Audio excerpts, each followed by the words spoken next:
Tonight on Frontline. Here's Mueller has convinced yet another witness to cooperate. The Russia investigation heating up on several fronts. A White House at war. But I say, how do you impeach somebody that hasn't done anything wrong?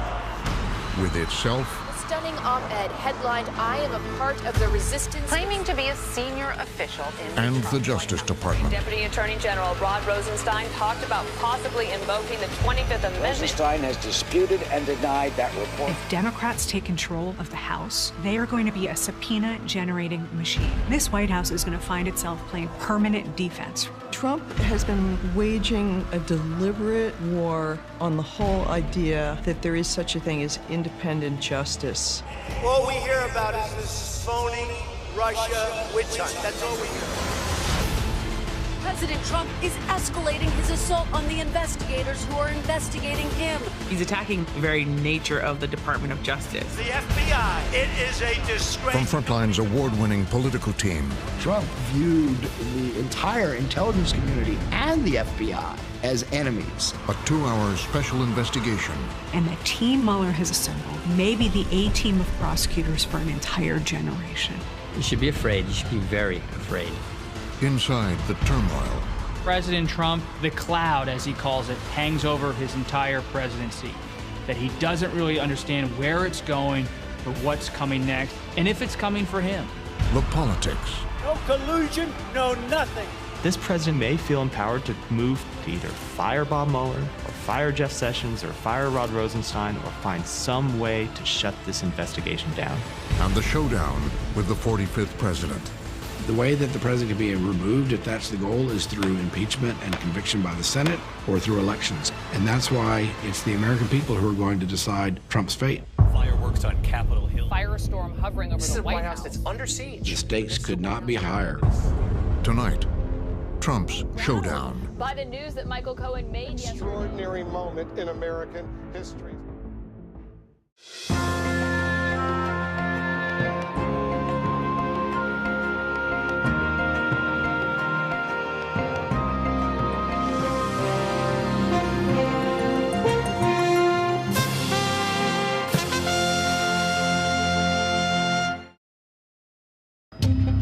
To today's showdown at Trump Tower between the president-elect and top intelligence. President-elect Trump is about to get all of the details from U.S. intelligence. Intelligence officials are expected to meet face-to-face with President-elect Trump at Trump 2 weeks before the inauguration. For what could be a day of fireworks. The battle lines between the new president and Washington's establishment were about to be drawn. I was very concerned that Mr. Trump was ill-prepared for the job, that he didn't have a good grasp of international affairs, the legislative process, U.S. law, intelligence capabilities. Highly classified report into Russia's hacking of U.S. political institutions. On the street, far below, 4 of the most powerful men in the United States government arrived. I think there was a great deal of apprehension. You have the intelligence chiefs going in knowing that their audience is skeptical of what they're about to say. They were senior leaders of a group known as the IC, the intelligence community. James Clapper, the director of national intelligence. Admiral Mike Rogers was in charge of the NSA. Jim Comey was the director of the FBI. And John Brennan ran the CIA. They had come to tell Donald Trump that his election may have been compromised by Russian interference. This was the most aggressive and most direct and most assertive campaign that the Russians ever mounted in the history of our elections to interfere and to somehow influence the outcome. We are going to make Behind closed doors, the IC briefing began. It was several hours long. There was no equivocation in our language, and we were very direct and very clear in terms of what it is that we knew and assessed. There was no pushback. And I think the reason was that the evidence that we laid out at the highly classified level was pretty compelling and been very hard to have pushback. Trump didn't argue, but he later said he saw the talk of Russian interference as an assault on the legitimacy of his victory. It's a challenge, not just his legitimacy as president, but as his overall power, his overall sort of sense of his worth in terms of being there. The IC chiefs had one more piece of news for the president-elect. Brennan, Clapper, and Rogers left the room. James Comey stayed behind to deliver it. Comey pulls the president aside and he tells him, hey, listen, I need you to know that there's this, what we now call the dossier. The dossier, a set of memos prepared by a former British spy, partially paid for by the Democrats. It was political dynamite. Russian regime has been cultivating, supporting, and assisting Trump for at least 5 years.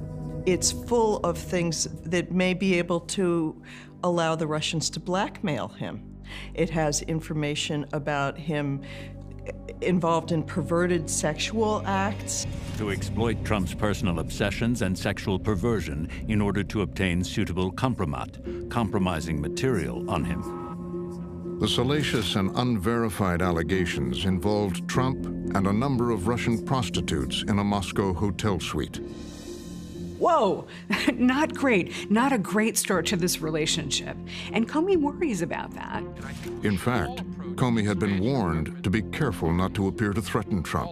I called Jim, I got him on the phone. I said, Jim, have you ever met Donald Trump before? And a little to my surprise, he said, no, I have not. And I said, Jim, you're in a very awkward spot here. I said, Jim, there's a fine distinction between just telling you this so you know versus just telling you this so you know and don't with me. We're going to run a country. Just think about it in human terms. You'd be cautious if you were the new president about that, wouldn't you? You know, somebody comes to you with information, I need to tell you this. On the one hand, you might receive that as, oh, that's a nice heads up. On the other hand, you might also receive it implicitly, I'm sure as it was intended, as a threat. As the two men sized each other up, the stakes could not have been higher. It was a critical moment. It was the most important moment that would shape Trump's presidency. And I don't know that Jim Comey necessarily went to that meeting thinking, oh, my job is on the line. If he didn't, he should have. Comey handed Trump a summary of the dossier. And Trump denies it immediately and vociferously, says, do I look like the kind of guy who needs to hire prostitutes? Comey said he was giving Trump information he needed to know. And the point was, in briefing him about it, was to inform him of its existence. We felt a duty to warn, if you will, just so that he knew that it was out there. But Trump was already distrustful of an FBI director who served under President Obama. Immediately after the meeting, Comey typed this memo from the backseat of his SUV. He then started talking about all the women who had falsely accused him of grabbing or touching them, with particular mention of a stripper who said he grabbed her, and gave me the sense that he was defending himself to me. It didn't surprise me at all that after having this meeting with the president-elect, that he immediately memorialized it so he had it as a record if he ever needed it. In the aftermath of the meeting, back up in Trump Tower, the president-elect was furious. Trump is talking to his top aides, and he views this as blackmail. It's a shakedown, he tells them. His assumption is that Comey is giving this to him to show him that he's got something on him. We're talking about politically appointed individuals using intelligence potentially as a weapon against people who they politically disagree with. Whenever an FBI director approaches a president-elect with something that was salacious and unverified, in Comey's words, and tells him about it, I think Mr. Trump realized it was a shakedown. He's been in a tough business in New York, and he knows a shakedown when he sees it.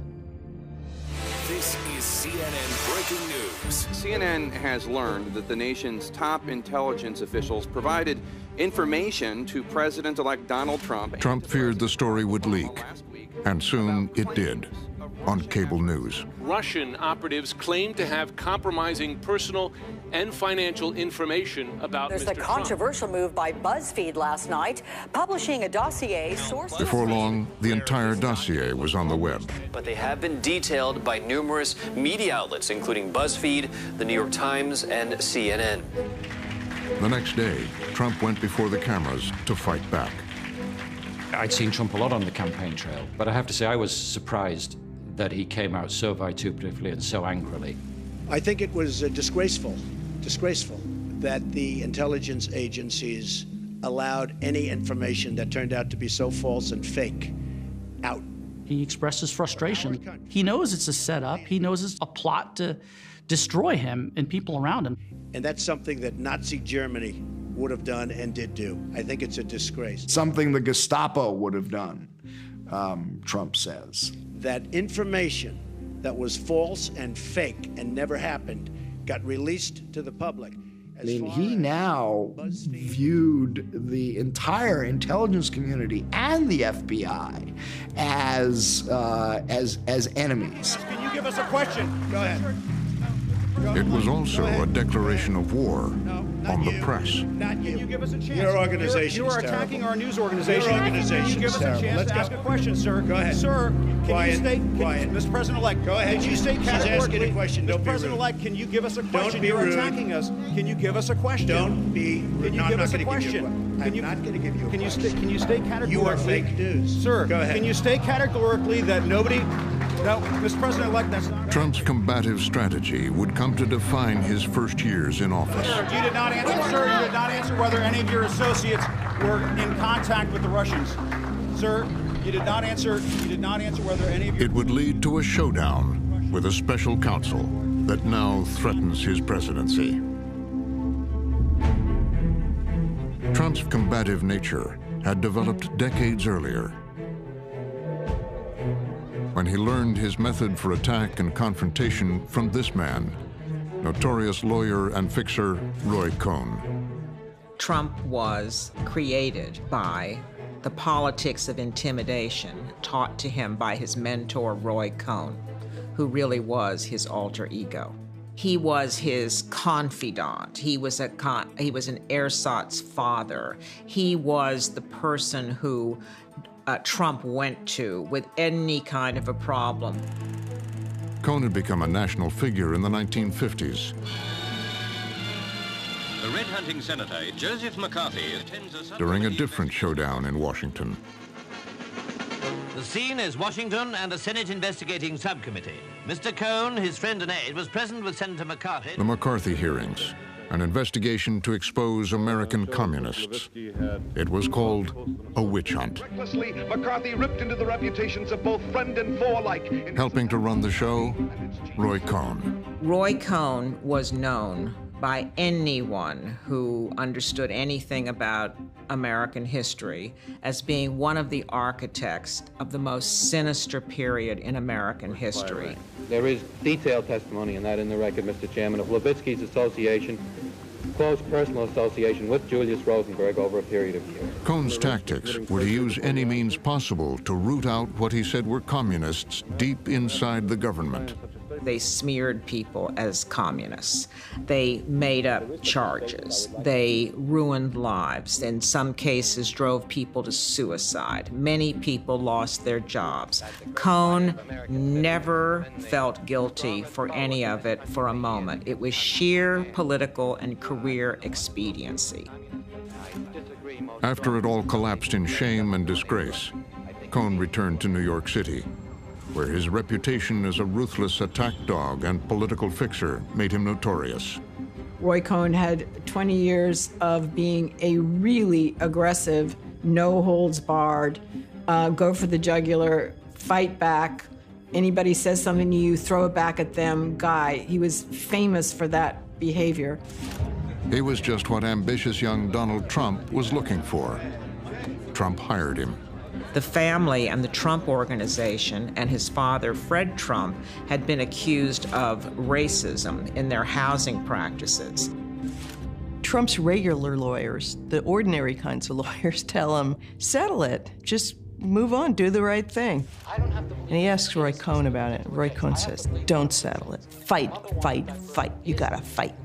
And that becomes kind of his early credo and his approach, which is even if you're in the wrong, fight. We expect to be successful in court. We're not doing this for any other reason.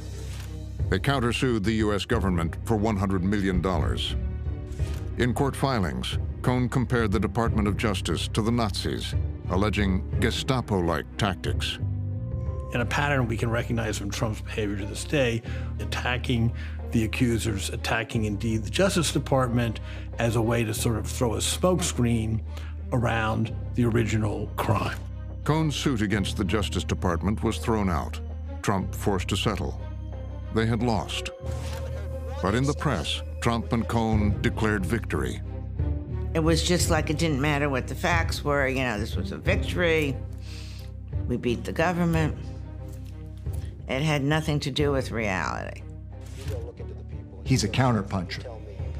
You know, boom, boom, boom. And admits nothing, never admit anything, never say you made a mistake, just keep coming. And if you lose, declare victory. And that's exactly what happened there. He lost as clearly as you can lose, but he loudly proclaimed his victory. Cohn had given Trump a formula for survival and success. In lawsuits and life, Trump adopted Cohn's method.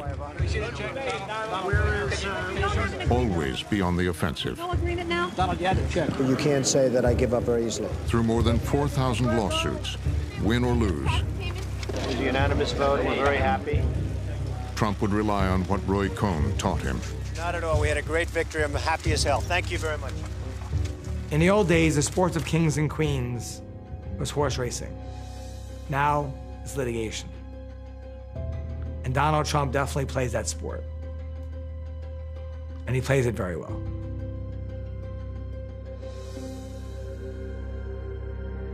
There's a brand new team in charge of the White House, a brand new staff to keep the wheels President Trump wakes up with a busy day ahead. This is just the beginning of what is going to be As president, Donald Trump came to Washington determined to confront the established order. We are going to He'd use Roy Cohn's attack strategy. Take on the powers that be. Is fighting with the media over Brawl with critics and the media. now falsely accusing the press. Sort out friend from foe. He's going to come in and he's just going to start action right away. He's not going to wait. He's not going to take his time. He knows what to do and he's going to fix everything. He's going to set the world right immediately. Wild day at the Trump White House. President Trump's travel ban has been blocked in the courts. Executive actions, tweets, firings. He's a man always in motion. He always wants things. But you know what? People aren't used to that. People aren't used to a president who's going directly to the American people with his Twitter feed. And a lot of chaos and controversy here in Washington, D.C. So many leaks with impunity. In Washington, it was seen as chaos. But this was Trump's comfort zone. He was going to shake things up. He was going to move at a much more rapid pace. It's very tough for the bureaucracy to kind of keep up. It's a little bit of a whiplash. And there was a looming showdown with the FBI and James Comey. The two would face off again at a photo op. Trump's dislike for James Comey was visceral. Comey was investigating the Russian collusion, and that made Trump extremely nervous. Partly it was the infamous briefing about the dossier that drove Trump crazy. Comey is standing in a blue blazer against blue drapes. That was not an accident. He is standing literally as far away from Trump as it is possible to be in that room. This time, Trump made it clear who was in charge. And the president calls him out and says, no, come here. So let's, oh, and there's James. He's become more famous than me. This guy's more famous than me, which Comey knows even then is going to be a problem. Wanting to be sure that his arm was outstretched in just such a way as to create just a nice, distant handshake. But instead, the president pulls him in and goes for the hug. It's unclear exactly why, but goes in for the hug. Trump pulls him in and whispers something in his ear, but to the camera, it looks as if Trump is giving him a kiss on the cheek. When somebody's president, the least tiny gesture is magnified by 12 billion times. So you call somebody over, you whisper in their ear, you kind of hug them, that's a big deal. Comey sees danger. Comey sees politics. Comey doesn't want any part of this. By pushing Jim Comey to come across the room and shake his hand, he was setting the tone of their relationship. You know, you work for me. You're loyal to me, right? That's what he wants to know. He wants to know you're loyal to me. For James Comey, Donald Trump was a threat to the FBI's independence, and on a personal level, a threat to the reputation he had built over a lifelong career in law enforcement. He had begun as an assistant United States attorney. I first met Jim Comey 30 years ago when he and I both started as assistant U.S. attorneys in the Southern District of New York. Rudy Giuliani swore us in a few weeks apart. Jim Comey, certainly as a young prosecutor, was straight down the middle, always turning square corners. Under George W. Bush, he was named Deputy Attorney General. But he clashed with the president when he led a revolt of Justice Department officials. His real claim to fame is this moment during the Bush administration where he won't support a provision of President Bush's warrantless wiretapping program. And the White House is incensed by this. He did feel strongly that it was the Justice Department's job to uphold the law, and in that situation he thought that it was clear. He takes the law really seriously as an autonomous force in public life. The White House backed down after Comey and other Justice Department officials threatened to resign. But then what happened next tells you a lot about Comey. It was Jim Comey who ultimately testified in a major way before Congress about what had happened. I couldn't stay if the administration was going to engage in conduct that the Department of Justice had said had no legal basis. I simply couldn't stay. Mr. Comey, I'm commending you for what you did here. It was one of many times Comey would go before the cameras. He was in the spotlight more than any FBI director that I ever worked for, and I think he felt that he could use that spotlight in ways that other directors hadn't used. Having the courage to speak the truth.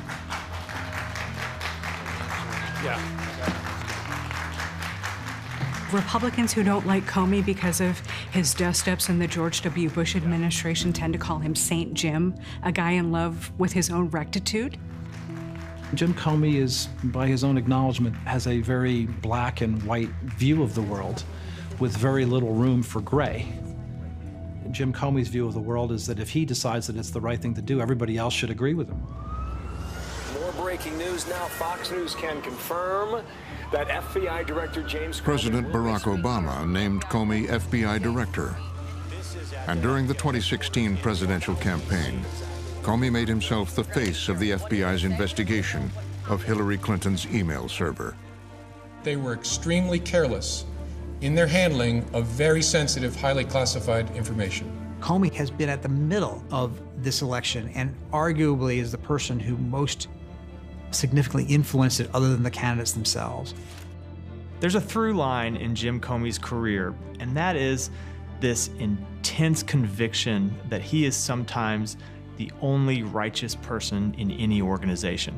If there is one characteristic of Comey's that is both his strongest characteristic and his weakness, it's this self-regard that can cross into self-righteousness. Russia has come up again and again. And now, as Comey led the investigation into Russian interference, he would find himself on a collision course with the president. The very inauguration of President Trump, poses challenges to the FBI because they have investigations on Paul Manafort, the former campaign chairman, Carter Page, foreign policy advisor to the president's campaign, George Papadopoulos, a foreign policy advisor to the campaign, and Michael Flynn, the national security advisor. And so, these are four people in the national security space who are all under FBI investigation. And now let's start talking about players like Russia. Now, Comey dispatched 2 FBI agents to the White House on a sensitive mission. They go to the White House to interview the National Security Advisor just days after the opening of a new administration. And there's no precedent you can think about that, at least in modern times. The agents arrived to confront the National Security Advisor, Michael Flynn. What's the FBI doing at the White House? What business do they have in the White House? How is it that Michael Flynn's meeting with FBI agents without a lawyer present? Was he out of his mind? I mean, that's to me incomprehensible. That should never happen. The FBI wanted to know the details of a phone call Flynn had during the transition with the Russian ambassador, Sergei Kislyak. Kislyak places a call to Flynn, says, "I want to talk to you." Flynn gets word of this, and eventually, later that day, they talk. The question is, what was said? The FBI already knew from electronic surveillance that Flynn and Kislyak had discussed the Obama administration's sanctions on Russia. Now, on the record, they asked Flynn about it. He dissembles. He suggests that he did not have such conversations with the Russian ambassador. Court documents detail what happened. Flynn falsely stated that he did not ask Russia's ambassador to refrain from escalating the situation in response to sanctions. Comey's agents had caught Flynn lying to the FBI, a federal crime. New questions about coincidental timing of a call between At FBI headquarters, what Comey had was explosive.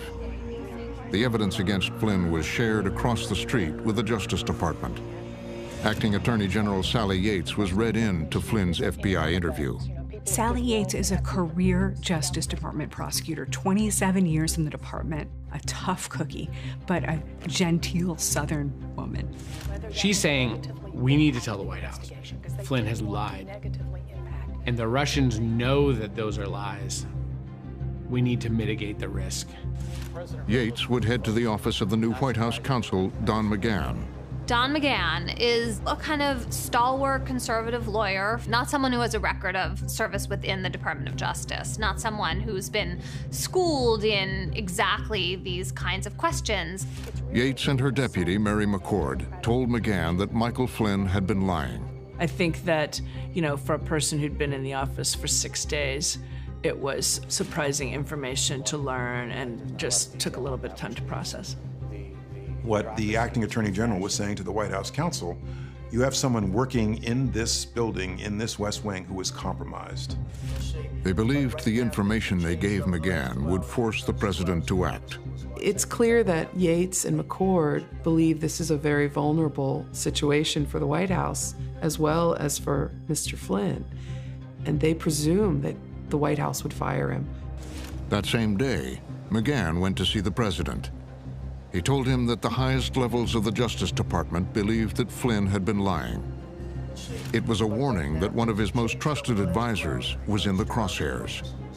Michael Flynn is the former director of the Defense Intelligence Agency, who effectively became Donald Trump's top national security advisor. Please welcome retired United States Army Lieutenant General Michael Flynn.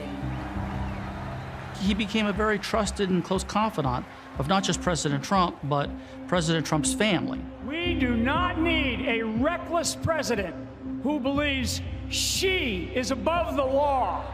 Flynn's harsh rhetoric had endeared him to Trump and his supporters. Lock her up. That's right. That's right. Lock her up. Trump and Flynn bonded, and he was one of the president-elect's first appointments. They had a very good chemistry. But what people underestimate, I think, is the need for personal chemistry inside the White House, and General Flynn and the president had personal chemistry. And now, Trump had been told Flynn was in trouble with the FBI. Mike Flynn knows a lot of things. Mike Flynn could be a dangerous person to have under pursuit of investigators. Clearly, he sees that this investigation has a potential of getting out of his control and leading places that it might not be helpful to him to have it lead. One day after he had talked to McGahn about Flynn, Trump took a fateful step. He called Comey.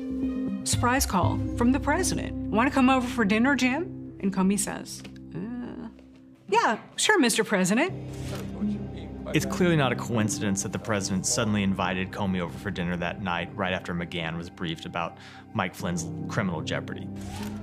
Already on edge about the meeting, when Comey arrived, he discovered the table had been set for two. Two. Nobody else is going to be there. He and the president. The bromance, attempted bromance, continues. Suspicious of the president's motives for the meeting, Comey again memorialized the conversation. We sat facing each other at a small oval table set for two and placed in the center of the room. Comey says the president had very nice words for him, and so it's this pleasant conversation. And then the president says, "Can I expect loyalty from you?" He needed loyalty and expected loyalty. I did not reply or even nod or change my facial expression. The president would ask for Comey's loyalty several times during the dinner. It's a remarkable moment. A president demanding loyalty of an FBI director. I can't think of any other president in the modern era who would do that. They understood, as people who'd been in government before, that that's not the role of an FBI director. He then returned to loyalty, saying, "I need loyalty." I replied that he would always get honesty from me. In the eyes of the White House, President Trump was feeling out Comey about where the investigation stood, how he was going to handle it. Comey saw it as intimidation, possible obstruction of justice. This is the moment where things really start to split. This is the Roy Cohn view of the world. This has been the Donald Trump view of the world. This is the way he's done business. Either you're with me or you're against me. Are you on my team or are you on the other guy's team? Trump had failed to win Comey over. Then, 2 weeks later, there was another leak. This one to the Washington Post. The Washington Post broke this news. They say that National Security Advisor Michael Flynn did. The Post scoop publicly revealed the details of that electronic surveillance of Flynn's call with Russian Ambassador Kislyak. We had found out that, in fact, there were intercepts and had a variety of sources saying that, yes, they had discussed sanctions. And this morning, multiple news outlets report that National As the story dominated the news coverage in Washington, the president headed to Florida, accompanied by the Prime Minister of Japan and Mike Flynn. that goes against the denials of Flynn himself. On board, the press, armed with the Post story, were waiting for the new president. What do you make of reports that General Flynn had conversations with the Russians about sanctions before you were sworn in? I don't know about it. I haven't seen it. What report is that? Though he had known about the intercepts for weeks, Trump claimed ignorance. About sanctions, maybe trying I haven't seen that. I'll look at that. Thank you. Thank you very much. But the scandal would only grow.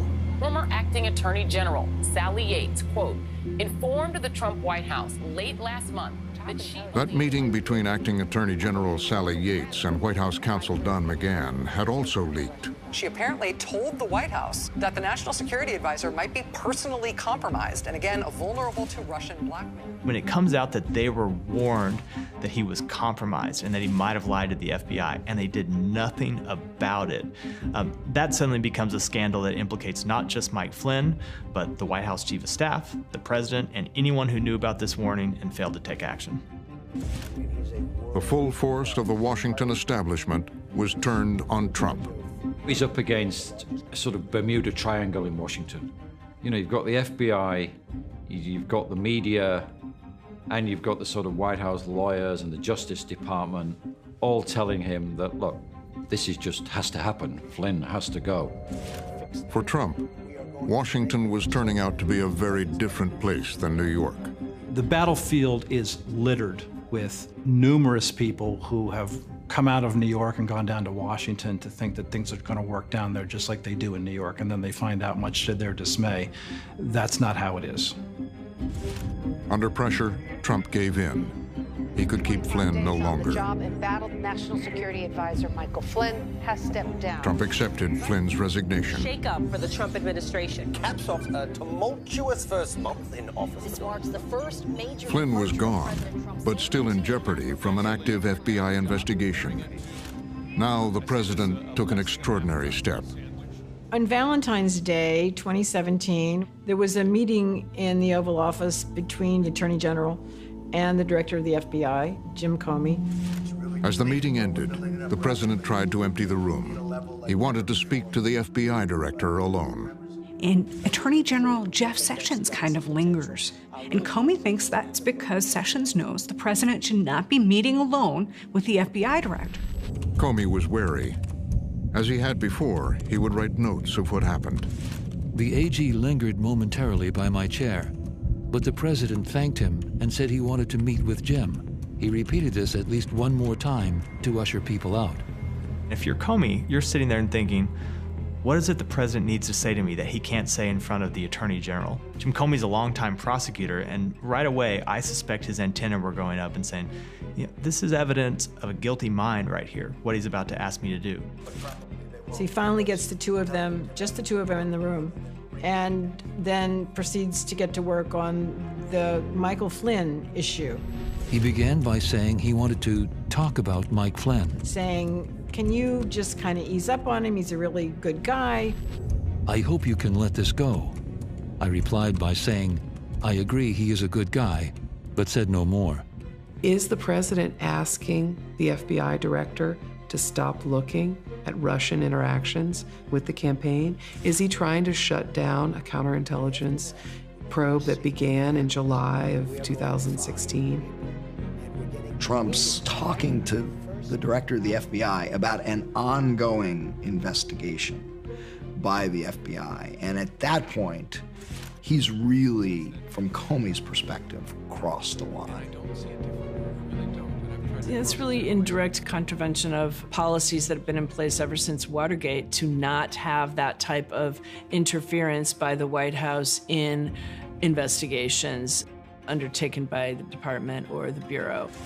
Comey leaves that meeting, fairly sweaty-palmed, goes to his car and begins opening his laptop and typing down the words, the phrases that he can remember, the president said, because he's that scared of what this is that has just happened.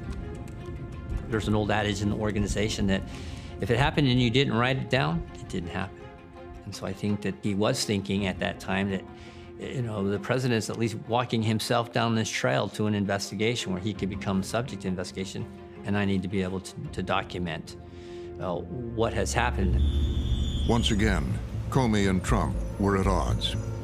Comey headed to the Justice Department to confront Jeff Sessions about what had just happened. Comey pulls the Attorney General aside and says, you can't leave me alone with the president like that. You're supposed to say, Mr. President, I need to stick around for this, or no, Mr. President, I have to advise that, somebody else should be here. You got to back me up.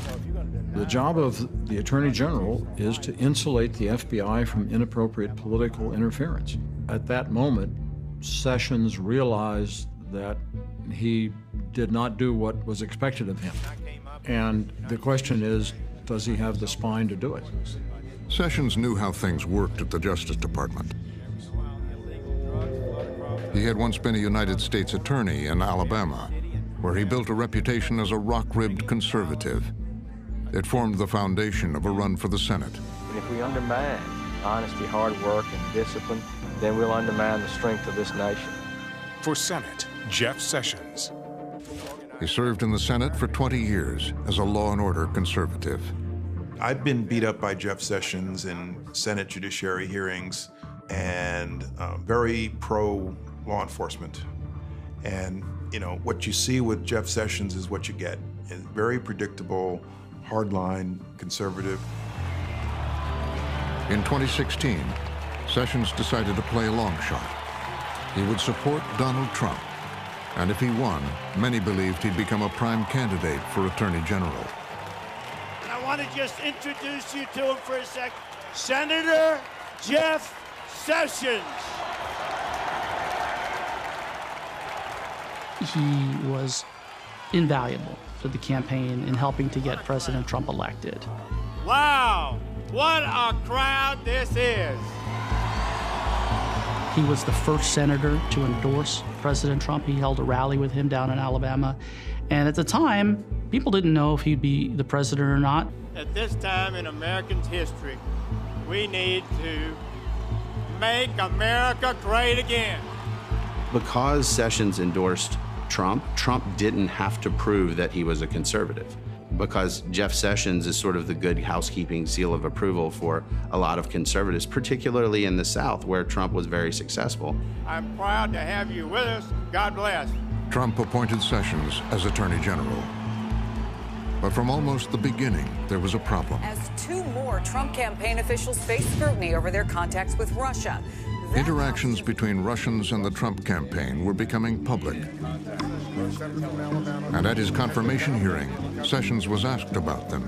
CNN has just published a story, stated, quote, there was a continuing exchange of information during the campaign between Trump surrogates and intermediaries for the Russian government. Senator Franken, I'm not aware of any of those activities. I have been called a surrogate at a time or two in that campaign, and I did not have communications with the Russians, and I'm unable to comment on it. But before long, the Washington Post reported Sessions had in fact met on at least 2 occasions with the Russian ambassador Sergei Kislyak.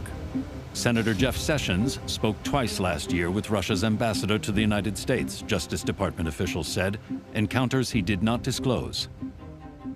Nevertheless, Sessions continued to insist he did nothing wrong. Well, I have not met with any Russians at any time to discuss any political campaign, and those remarks are unbelievable to me and are false. And I don't have anything else to say about that. Today, Republicans urged the Trump White House to quickly resolve the controversy. Attorney General Jeff Sessions has repeatedly resisted. In the face of an onslaught of reporting, the story became impossible for Sessions to ignore. He was compromised. Jeff Sessions misled the Senate during his confirmation hearing about that. He had lied about whether he had that meeting. Now, Department of Justice staff advised Sessions to recuse himself from the investigation. It was appropriate for him to recuse, and I think the appearance of impropriety, if not the reality, is something that was really important to avoid. But the president had disagreed. He wanted Sessions to be his first line of defense against Comey. The president expects of Jeff Sessions and of really a lot of people around him complete loyalty. He wants people to protect him. He wants people to, if possible, bend the rules a bit so that they can make sure that they have his back. The Democrats, as you can imagine, having a field day with this, saying lawmakers on both sides have been calling on Jeff Sessions to recuse himself. Trump was visiting a huge new aircraft carrier in Newport News, Virginia, at the harbor there, and it was a big event. Trump would use the photo op to send a message to Jeff Sessions. Mr. President, you still have confidence in the Attorney General. Total. The president had already insisted his counsel, Don McGahn, tell Sessions not to recuse himself. And now Trump said it publicly. Should Sessions recuse himself from investigations into your campaign in Russia? I don't think so at all. When did you first learn that Sessions spoke to the Russian ambassador? Did you know during the campaign? I don't think you should do that at all. But without consulting Trump, that same day, Sessions called a press conference. I have now decided to recuse myself from any existing or future investigations of any matter relating in any way to the campaigns for President of the United States. Thank you all. Take care. In his battle against Comey, Trump had just lost his best chance to shut down the investigation. And I think there's frustration there. Frustration that he appointed somebody to be loyal, and that person abdicated responsibility.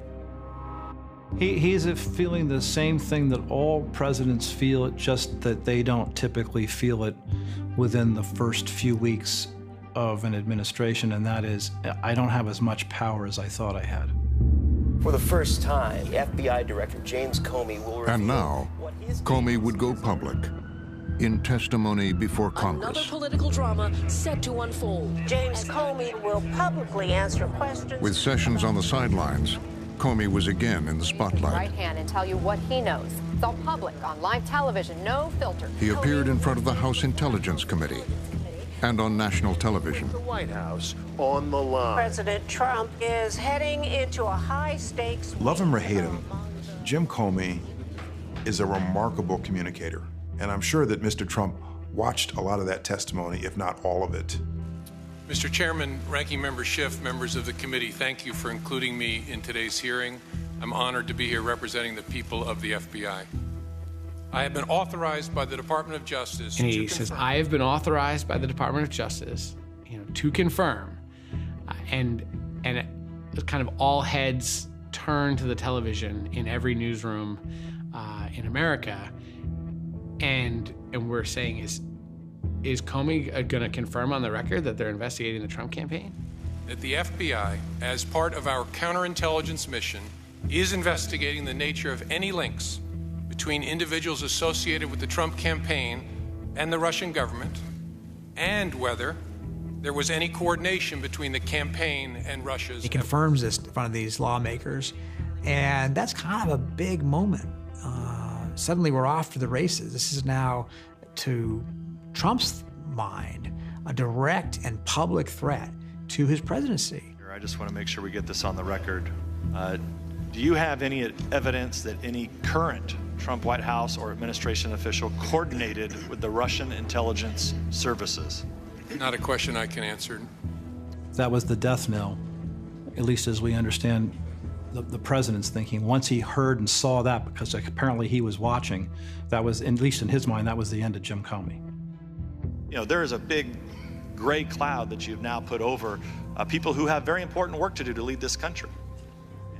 It was surreal. It was a waking nightmare to hear Director Comey say that on live national television. He put everyone close to President Trump under a cloud. The head of the FBI dropped 2 bombshells landing at the White House doorstep. Comey publicly confirming for the first With Flynn caught lying and Sessions having recused himself, another showdown was becoming inevitable. A notorious Moscow bank is now part of the And the press had also ratcheted up the pressure as they uncovered more meetings between Russians and Trump campaign officials. This is just not normal. It just seems like there's more and more meetings. They just keep coming out. This time it is the president's son-in-law and senior advisor. Many of the stories focused on Jared Kushner, the president's son-in-law.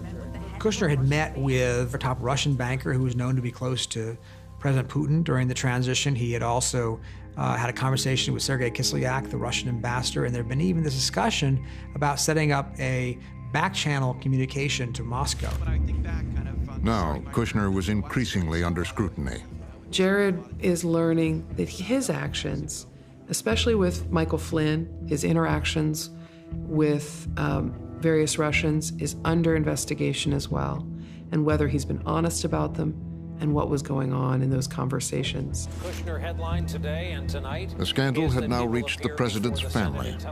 The notion that there's this investigation at the Justice Department and the FBI that could encompass his children, his son-in-law, and possibly his business interests is getting him very, very nervous. Jared Kushner, the president's son-in-law, had a Trump, inundated by the headlines and under pressure from Comey, left Washington.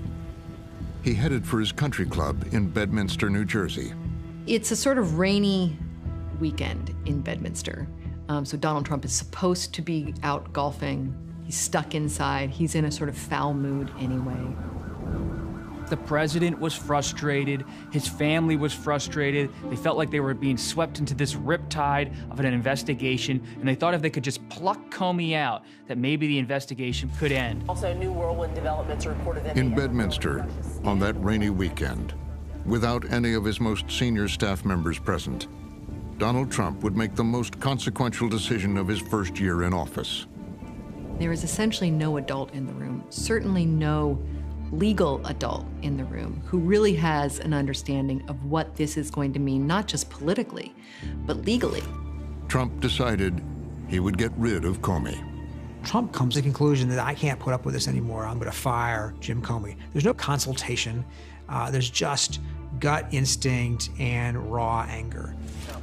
Trump dictated a letter to Comey. It is a rant, the original draft. Nobody's original draft is that great, but this draft is Donald Trump unloading all of the reasons that Comey has failed him. On Sunday, Donald Trump returned to Washington with the letter, determined to carry out his plan to stop Jim Comey once and for all. Comey has been indicating that he knows so much more than he's letting on, and he's Comey opens up another investigation into... Comey isn't backing down. He said he wouldn't do anything. An active part of an FBI investigation was their collusion between Trump associates. The next morning in the West Wing, the word was out. Trump was preparing to take the fateful step of sending the letter. Word gets back to Don McGahn, the White House counsel, that this document has been prepared, and he freaks out. Our understanding is that Don McGahn reads that and says, yeah, you don't want to send that. Even Trump's abrasive advisor, Steve Bannon, was stunned. Of all people, Steve Bannon is the one in the room who's saying, you can't get rid of this guy, Jim Comey. This would be a terrible, terrible mistake. It's going to cause a firestorm. Although Trump had the executive power to fire Comey, Bannon foresaw dire political consequences. Bannon has more of a sense of history than a lot of the people who are in that White House. And so he knows the history of Watergate, and he also knows about obstruction of justice and what it could look like if Trump fires Comey. There's no way, McGahn says, that this document can be used as the basis for firing Jim Comey. No way, no how. Give me the document. The White House counsel had an alternative. McGahn had separately learned that Rod Rosenstein, the Deputy Attorney General, also had concerns with Jim Comey. And he brokers this deal. So he basically says to the president, Mr. President, you don't need to send that. You should really talk to Rod Rosenstein. They set up a meeting between Rosenstein, Attorney General Jeff Sessions, and the president. The president lets them know he wants to fire Jim Comey, that's clear, and the directive for Sessions and Rosenstein is to draw up the rationale, to write memos explaining why they believe Comey had made mistakes on the job and deserved to be fired. They had their orders.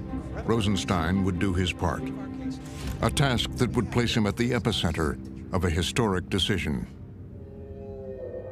He had spent his life learning the law. First at the University of Pennsylvania, and then Harvard Law School.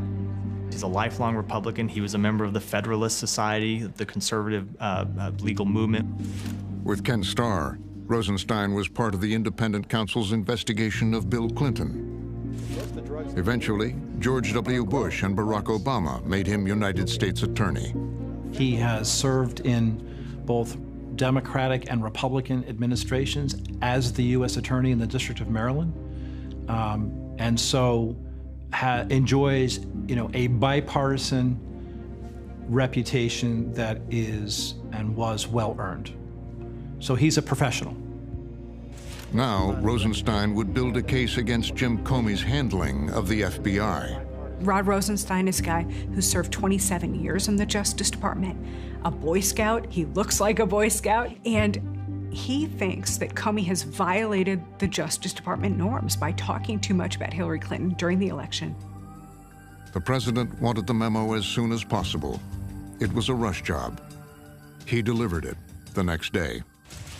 Rod Rosenstein's memo echoed what a lot of the Hillary Clinton campaign people had been saying for months. That Comey had inserted himself into the election. He made himself too public. He had taken on a role that did not really belong to him.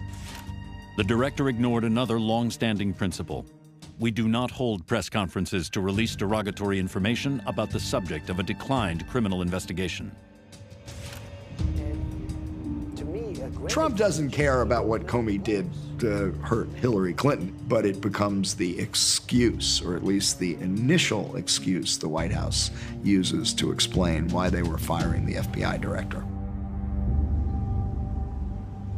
Donald Trump had fired hundreds of people face-to-face on The Apprentice. This time, as president, it would be different. He just decides to do it. Trump isn't going to deliver the message himself. He sends his longtime bodyguard in a White House car with the pink slip over to the FBI to deliver the bad news. Keith Schiller, the president's body man, can't get into the FBI. The FBI is not a place you can just walk in and be like, I have a note for Comey. I'm from the White House. Great, you're from the White House. Super. You can't come in here. He dropped off the letter and left. Breaking news, James Comey has been removed from heading the FBI. Comey was out of town. FBI Director James Comey is and he was at our Los Angeles field office giving a talk to the office.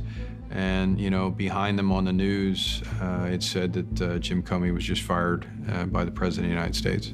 President Trump has fired James Comey as director of the FBI. It comes without warning. He actually makes a comment to the audience like, oh, look at that, I just got fired, thinking that, you know, it was a mistake. And then I think one of his staff came over to him and said, look, we need to leave. This is real. Well, this is a big shock. They did not see this coming at the Stunning FBI. announcement from the White House today. President Trump fired. News helicopters were waiting as Comey left the FBI field office. It was a major sucker punch in the gut. He was widely regarded throughout the organization. There were a few people that were not fans, so to speak, but even they were upset. Comey, though, has drawn comparisons to President Richard Nixon's Saturday Night Massacre. In terms of how he learned that he had been dismissed or fired. Moments ago, breaking news that no one saw coming today. We learned that President Trump has fired. This was a very closely kept secret here at the White House. I am told only a handful of top advisors. Calling it stunning, unprecedented. Comey apparently also caught. Shock, anger, and chaos engulfed Washington.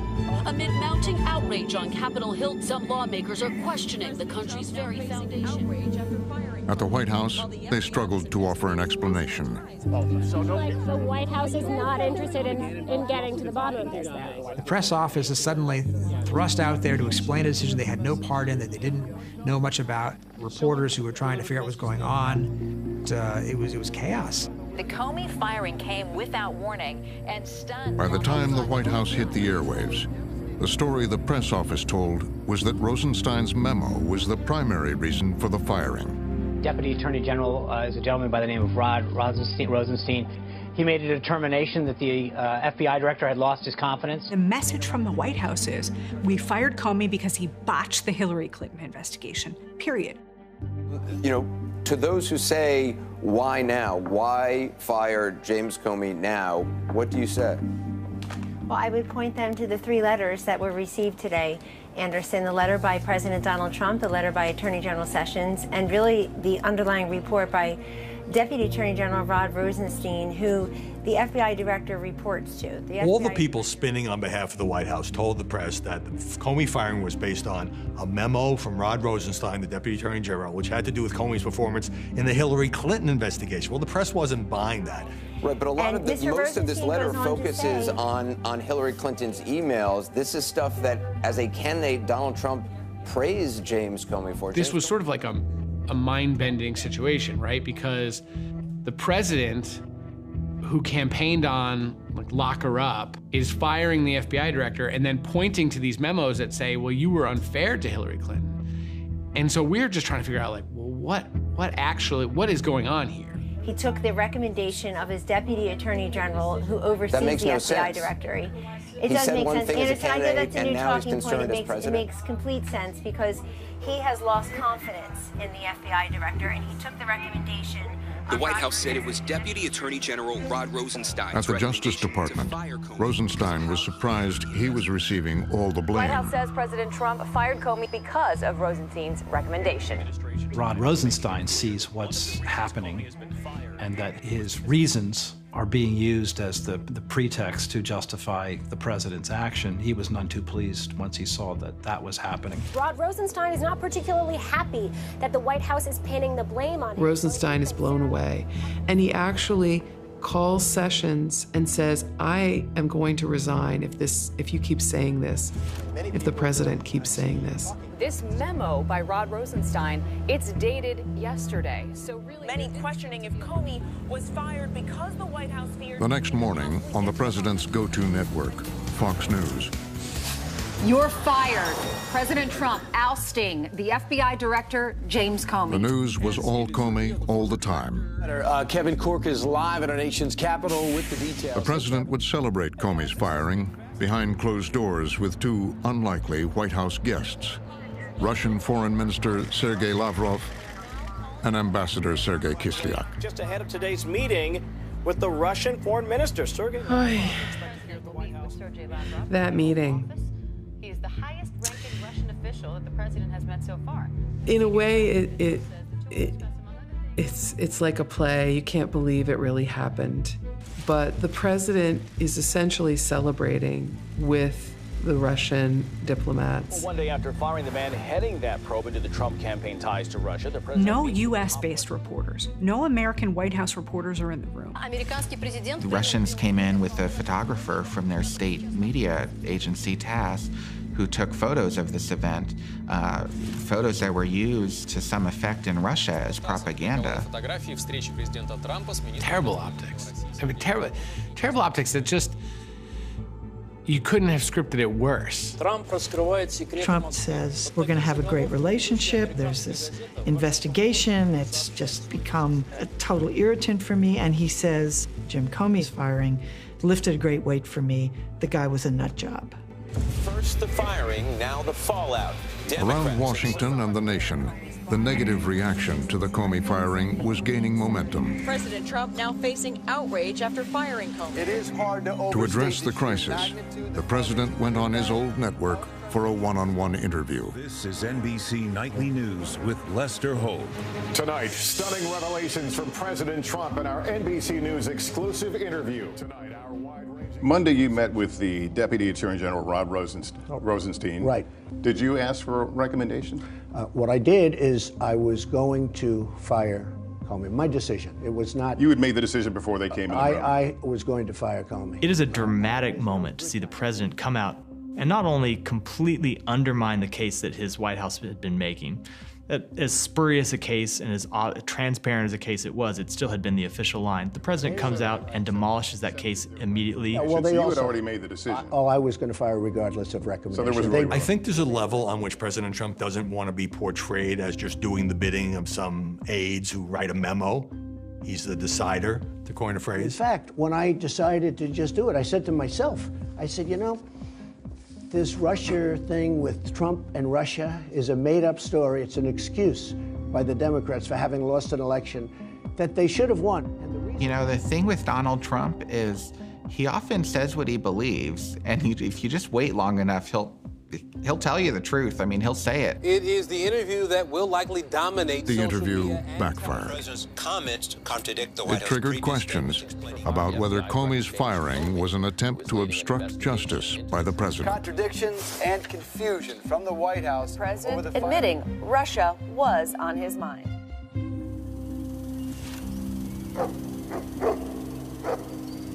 For his part, even out of a job, Jim Comey was not going to be sidelined.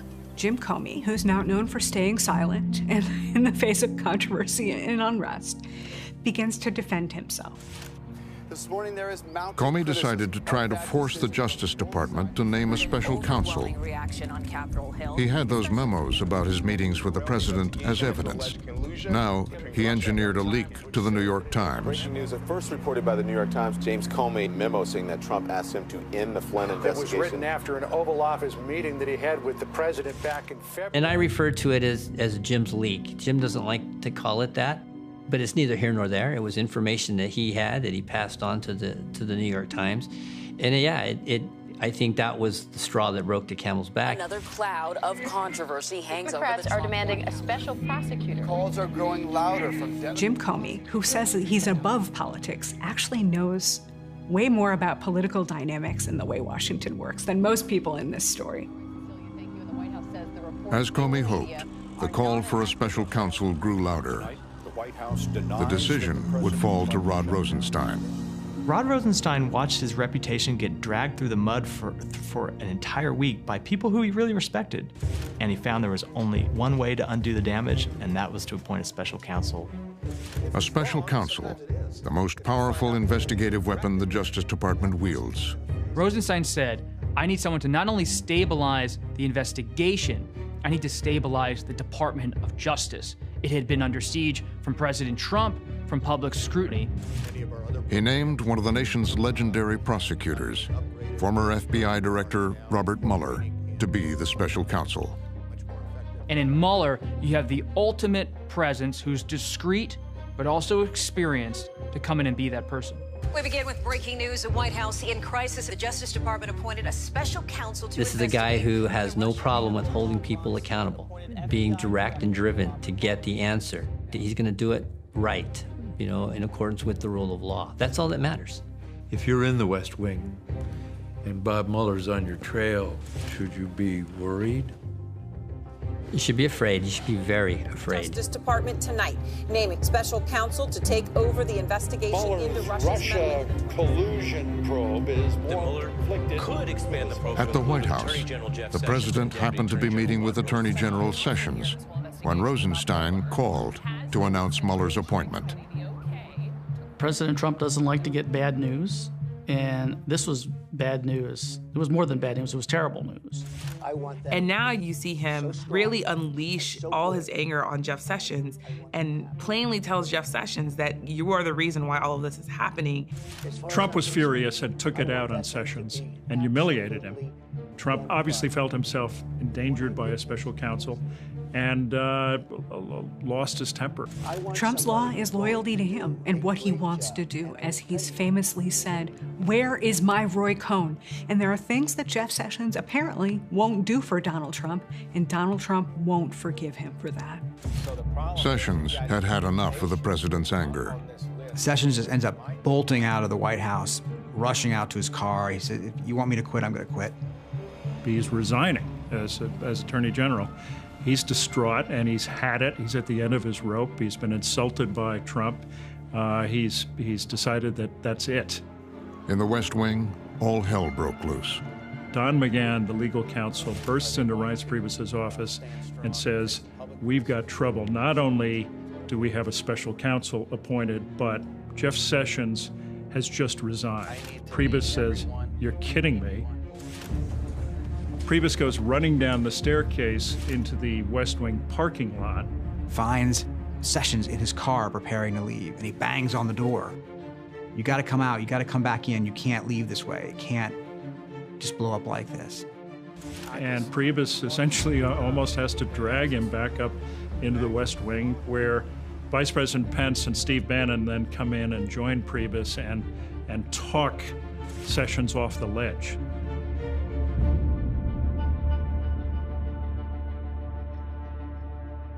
It's clear that the Mueller investigation is just getting started. We're going to head to Washington, where the White House... Across town, in an undisclosed secure location, the new special counsel Robert S. Mueller III was just getting started.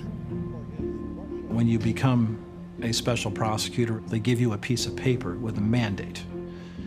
At that moment, you don't have anything else. You don't have a staff. You don't have agents, you don't have prosecutors, you don't even have a legal pad and a paperclip and a pen.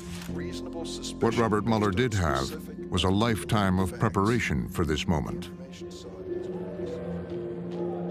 He volunteered to serve in Vietnam as a United States Marine, highly decorated, wounded in action. In the 90s, Mueller had tried his hand in the private sector at a prestigious law firm. He hated it. $400,000 a year. He felt like he wasn't doing the Lord's work. He quit. He took a substantial pay cut to become a line prosecutor. He worked homicide in Washington, D.C. His great joy was putting away bad guys and answering his phone, Mueller, homicide. Bob Mueller cares about one thing, and one thing only. Indicting bad guys and putting them in prison. A Republican, he'd run the FBI for both George W. Bush and Barack Obama. Pulled out of private practice, Robert Mueller was back at the center of the action. Quietly gathered a team of more than 36 attorneys, investigators, From a secure location, he built a formidable team. I believe his term was ninja assassins of attorneys. This is like this moment at the beginning of the Avengers movies where all the superheroes are kind of spread across the globe, and Bob Mueller calls them all, and they all reassemble together in Washington to take on this new mission. And the team Mueller has assembled maybe the A-team of prosecutors for an entire generation. Aaron Zebley, who was an FBI agent before becoming a prosecutor. Michael Dreeben, who is one of the smartest people I know, who's argued over 100 Supreme Court cases. Janine Rhee, who was a highly respected prosecutor in the U.S. Attorney's Office. Andrew Weissman, he has a reputation for being a scorched earth prosecutor. Mueller put Greg Andres on his team, who was an experienced mob prosecutor in New York. I mean, that was the first sort of warning sign for the Trump White House because they're killers, Steve Bannon calls them. Mueller's team had broad authority to investigate Russian interference, the Trump campaign, and in the wake of the Comey firing, possible obstruction of justice by the president himself. And there's this question of whether that act by itself constitutes obstruction of justice. Maybe it does, maybe it doesn't, but that issue didn't even exist before he fired James Comey. Now it does. Now it's a subject of a federal investigation by a special prosecutor. Mueller also had the evidence from Comey's memos. The president asking Comey for loyalty, to go easy on Mike Flynn, the berating of Sessions for his recusal, the use of the Rosenstein memo. So, you start stringing all these together, and that's how a prosecutor would present the case. He's improper acts, even if they are not in and of themselves criminal, amount to an intent to obstruct justice. The White House was under siege. The president, in anger and desperation, returned to Roy Cohn's strategy, a forceful counterattack. This is the single greatest witch hunt of a politician in American history. There is no collusion and no obstruction. I should be given apology. You are witnessing the single greatest witch hunt in American political history, led by some very bad and conflicted people. The president definitely seized on that term witch hunt. He used it again and again. He used it in tweets. He used it when he was at a microphone. It's something that he felt was working to undermine the Mueller investigation. After 7 months of investigations and collusion with the Russians, nobody has been able to show any proof. Sad. President Trump calling the Mueller investigation a witch hunt has an impact in Washington in that the people who want to be loyal to President Trump can use that same language. Fox and Friends starts right now. And at Fox News, that's just what happened. The president is really mad. He tweeted this out as the phony Russian witch hunt continues. This is a very dangerous witch hunt. Only because I think this is a witch hunt. And put an end to the political witch hunt against President Trump. Trump was avidly watching. He likes what he sees on these Fox opinion shows, and they often get the benefit of having access to the president. Louis, get rid of Mueller. Well, Mueller should be dismissed. Robert Mueller must be fired immediately. The call for the firing of Robert Mueller. He either pulls the plug now, or this will be going on years from now. He has daily conversations with the hosts there. He's able to get his talking points out there. The FBI is a shadow government now. And what they did in leaking this information was illegal, correct? Absolutely illegal, and almost becomes a soft coup in a sense. There is a cleansing needed in our FBI and Department of Justice. At the New York Times that summer, they had a lead on what would become the biggest story yet. They had discovered another meeting between the Trump campaign and the Russians. My colleagues and I have been doing some reporting on this. The idea that there was another Russian meeting that we didn't totally understand, that had been undisclosed during the campaign. We've seen it, whether it be. They learned Donald Trump Jr. had hosted the meeting with a Russian lawyer, Natalia Veselnitskaya. Also in the room, Jared Kushner and campaign chairman Paul Manafort.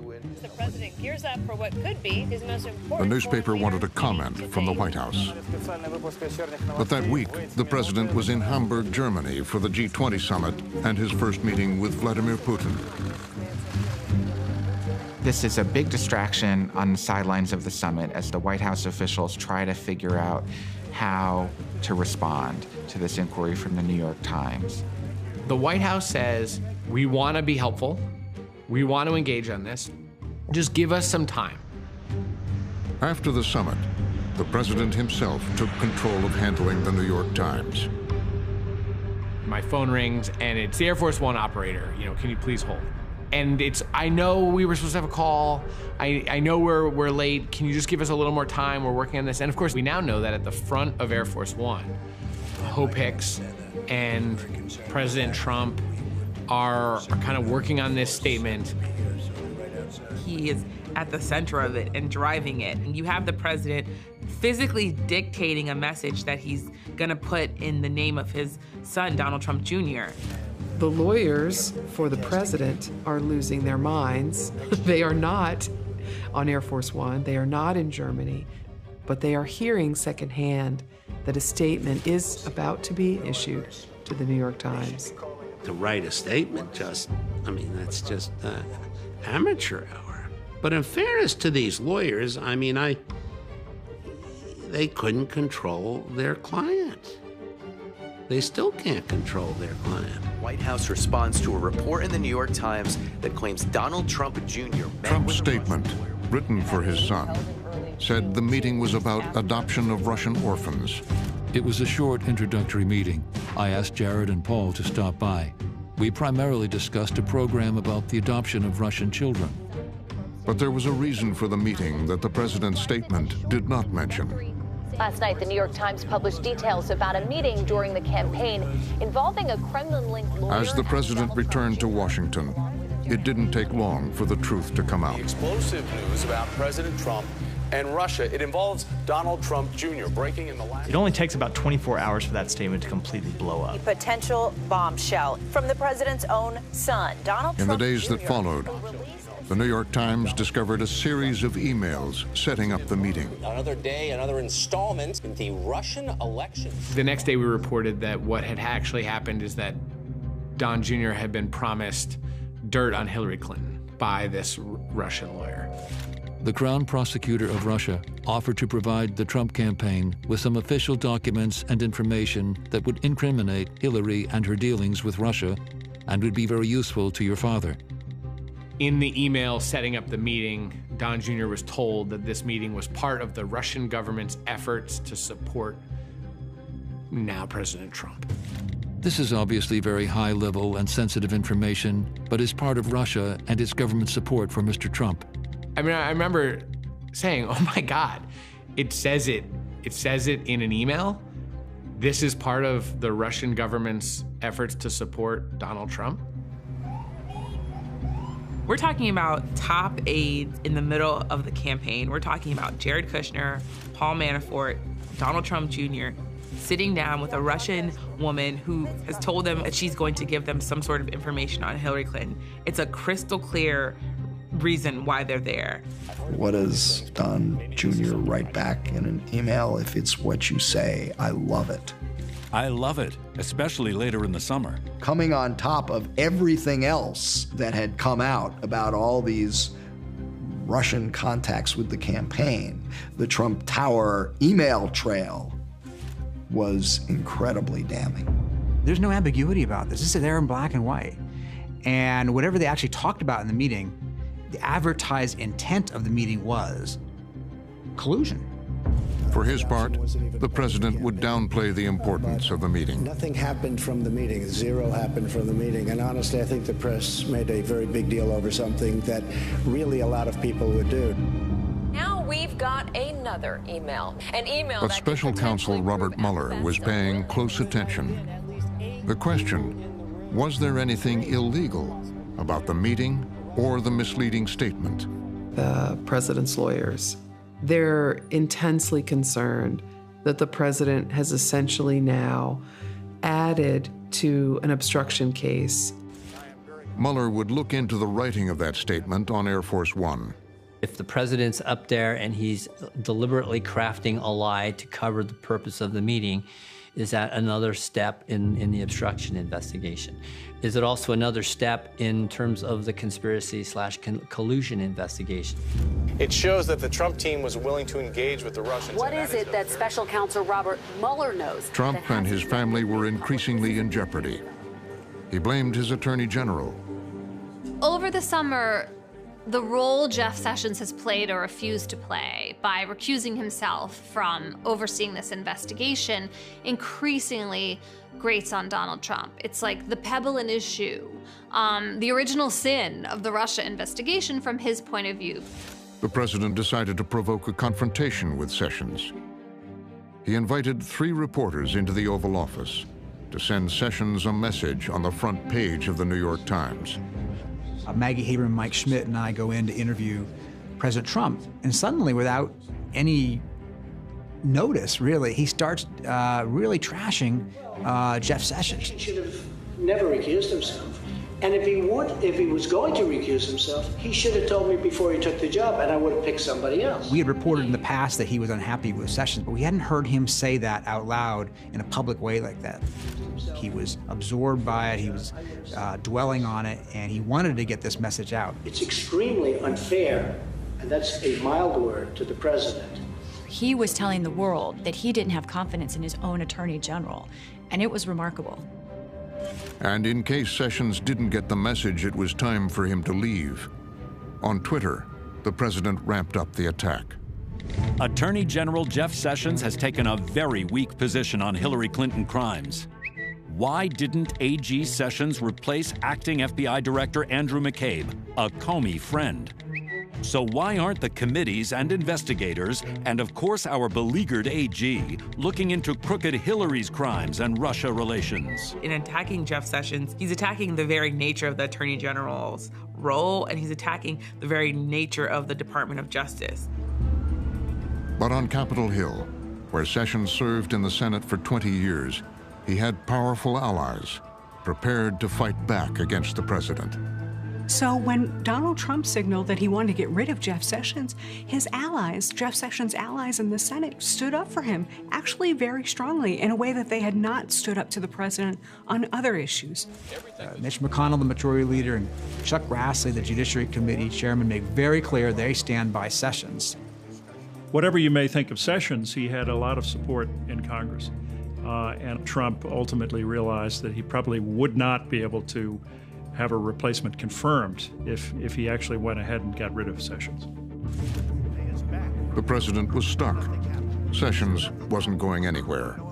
In the private world, in which Citizen Trump and I come from, if you hire a lawyer and the lawyer says, "I'm sorry, I can't do the job that you hired me to do," or "I can't do 50% of the job you hired me to do," you say, "Fine, you're fired.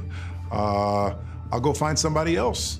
And apparently he feels like he's stuck with his current attorney general because the Senate has a say in this too. So far, Trump's strategy of confrontation hadn't worked. Now, Trump reluctantly changed tactics. He would turn to lawyers steeped in the ways of Washington. We're going to bring in the professionals now. And they bring in some people who have real Washington pedigrees, who know certainly who Robert Mueller is, and who are going to cooperate and are going to kind of play by the rules. John Dowd, a longtime Washington criminal defense specialist, and Ty Cobb, an expert trial lawyer, joined the team. Ty Cobb is openly saying, I have great respect for Bob Mueller. I think he's a patriot. And so he says to Mueller, I'm here and we want to be cooperative. Their get-along strategy, providing more than 1 million documents, agreeing to interviews with White House staff, and keeping the president from tweeting. You're trying to keep him in the box. You're trying to make sure that he doesn't do something really stupid. I mean, whether it's a tweet or it's a, ill-timed statement, a public statement. Since the president relied on cable TV for information, The White House, they hope the investigation will be done within a month or so. his lawyers wanted him to hear a positive message.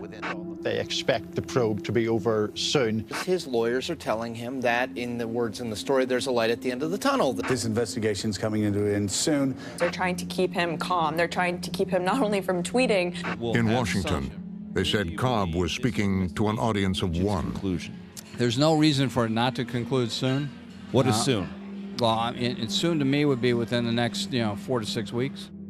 Ty Cobb said it was Thanksgiving. His timeline has moved a little bit, but that there's no evidence that they see coming forward that he is in real legal jeopardy, and that this will end sooner rather than later. The problem is we would reach Thanksgiving, we would reach Christmas, we would reach January and February, and the investigation was still going on, so there was no end point, and Trump was getting increasingly frustrated and impatient. Quote, people with knowledge of the investigation said it could last at least another year. Are much more skeptical, saying there's little indication that Mueller is wrapping up his work. Using the word expeditious and special counsel or independent counsel in the same sentence is usually a mistake. In fact, Robert Mueller's office was running at full speed. This is an investigation that is humming. It is moving. Every day before 6 a.m., Bob Mueller comes into the garage, slips in. Witnesses will come in through the garage. They're bringing in every single White House official they can. Meanwhile, they're talking through all the different Russian interference on social media.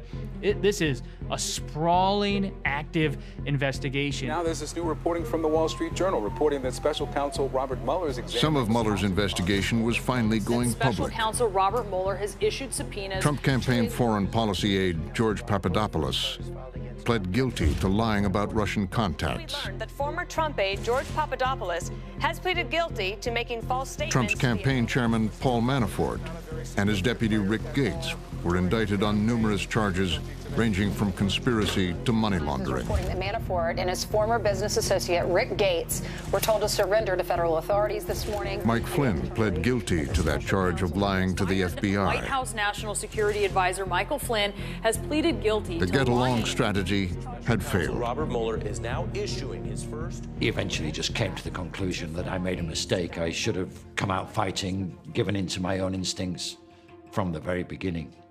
And I think once the end of the year came and the inquiry hadn't gone away, so what he'd been told by his lawyers turned out to be completely incorrect. That Mueller's team is no longer just asking the Trump Organization for information, they're legally demanding. The final straw, news that Mueller issued a subpoena directed at Trump's private company, the Trump Organization. This hour, Special Counsel Robert Mueller has subpoenaed the Trump Organization. The president, week in, week out, is festering. He's unhappy with this special counsel. He keeps thinking, when is this going to end? He gets into screaming matches with Dowd and Cobb about the slow pace of everything. But Dowd and Cobb keep saying, look, we're trying to protect you, but on every other front, provide them with information. Lead lawyer John Dowd is now out. Dowd resigned the next week. Another legal team shakeup, signaling perhaps. Ty Cobb may be on his way out. Ty Cobb's days were also numbered. He's unhappy with everyone because it's not over. Trump's willingness to cooperate with the investigation was over. Of the United States is currently under a criminal investigation. And then the FBI dramatically escalated the showdown. Breaking news tonight, and it's a bombshell. The FBI raids the office of President Trump's personal lawyer, Michael Cohen. The president, as he watched the raid on television, was furious. Trump erupted. He was very upset. He was consumed by this news all day. It was very troubling for him and scary for him. FBI raiding his office, his home, and a hotel room. White House advisors are saying, can we turn off the televisions?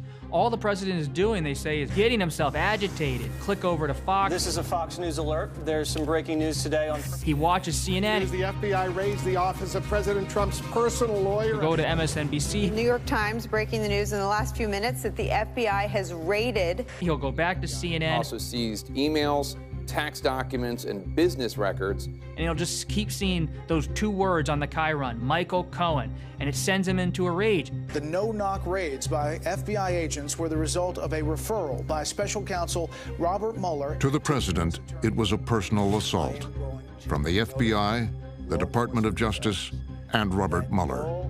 A lawyer is just like a priest, a doctor, and a wife in terms of privilege. So I don't blame President Trump for being a little upset that somebody's looking into what he may have told his lawyers. The Cohen raid was a sign Trump's personal life in New York was colliding with his presidency in Washington. Cohen brings it right back to Trump Tower, to how Trump really operated for decades, having someone like Michael Cohen, not just a lawyer, but a fixer at his side. For years, Trump had used Cohen to protect his image, just as he used Roy Cohn decades before. While they're I think that he looked at Michael as somebody who would be his day-to-day Roy Cohn. Michael, in a lot of ways, was very good. Michael also was able to close a lot of problems down. Cohen liked to brag that he was willing to take a bullet for his boss. He portrayed himself as a tough guy. He was willing to sort of intimidate people on Trump's behalf, threaten people. He was a bully.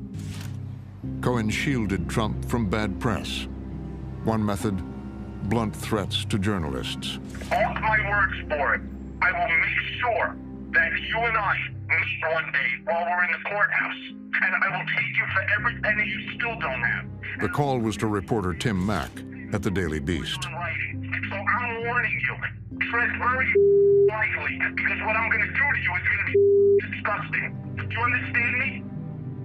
Don't think you're going to hide behind your pen, because it's not going to happen. Michael Cohen basically just threatens this guy like some kind of lowlife thug. I'm more than happy to discuss it with your attorney and with your legal counsel, because you're going to need it. Cohen was infamous for his role in the Stormy Daniels story, orchestrating a hush money payment to the adult film star, who threatened to reveal a sexual encounter with Trump. He cleans up messes. And an accusation about an affair, a demand for some kind of compensation to keep quiet, that's exactly the kind of problem that Cohen would like to try to solve for Donald Trump.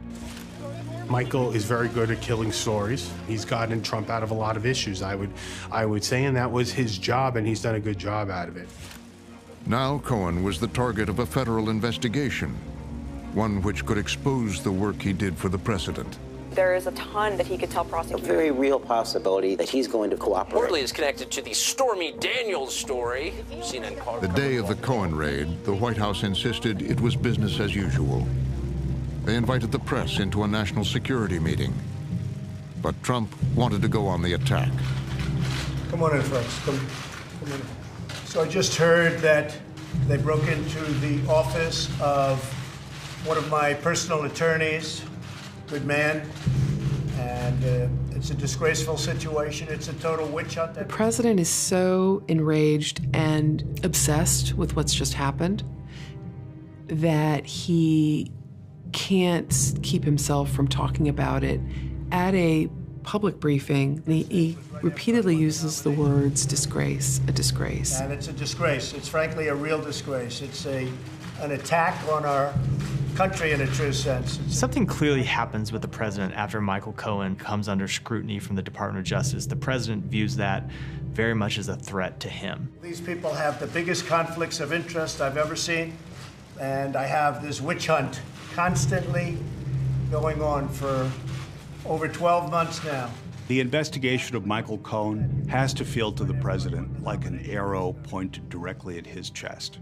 It has to feel that this is aimed precisely at uncovering the president's own history, both before he took office and since he took office, in ways that perhaps might be the most deeply sensitive to him. This is a pure and simple witch hunt. Thank you very much. Thank you. It's a whole other avenue of potential exposure, criminal exposure to the president. This was clearly someone who was a very close advisor and attorney to the president, and who was especially involved in what might be seen as the president's shady business. The raid on Cohen, Mueller's continuing investigation, there was even talk of impeachment.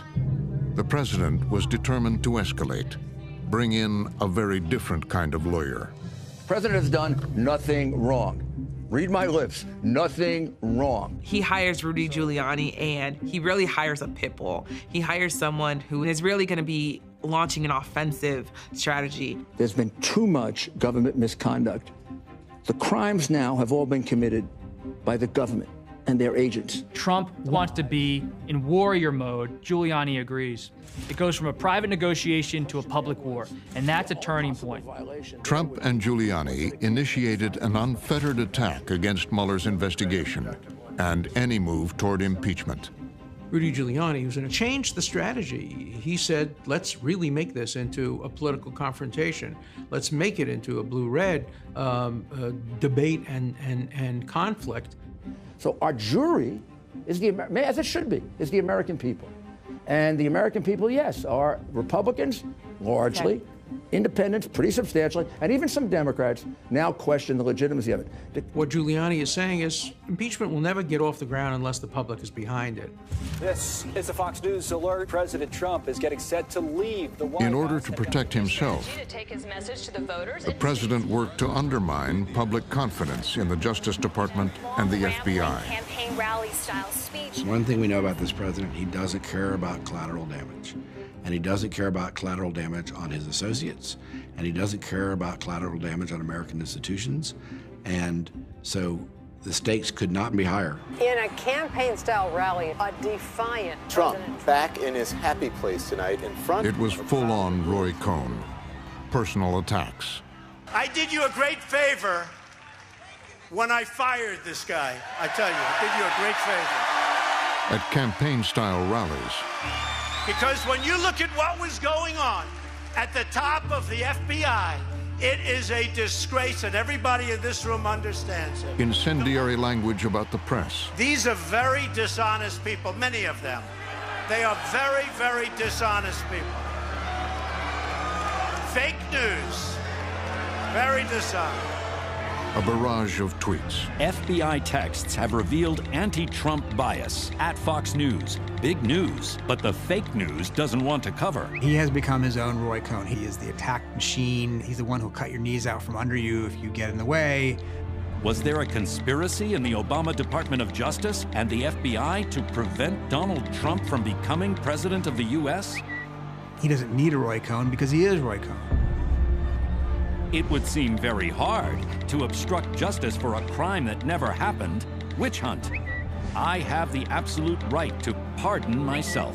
Look at what's happened. Look at how these politicians have fallen for this junk. Russian collusion. Give me a break. And so as long as the country is sort of divided and he has his defenders, he can undermine those who are attacking him. Take a look at the intelligence agencies.